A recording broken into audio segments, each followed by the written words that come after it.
มันก็จะลงสมัยคุณต่อมามีของที่ดีมีบ้านบ้านนะนี่นะการทำที่จะต้อง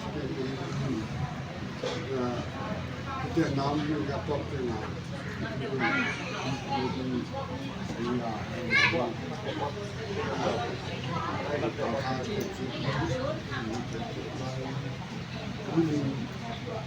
นี่แกจะจุดที่เราที่เรา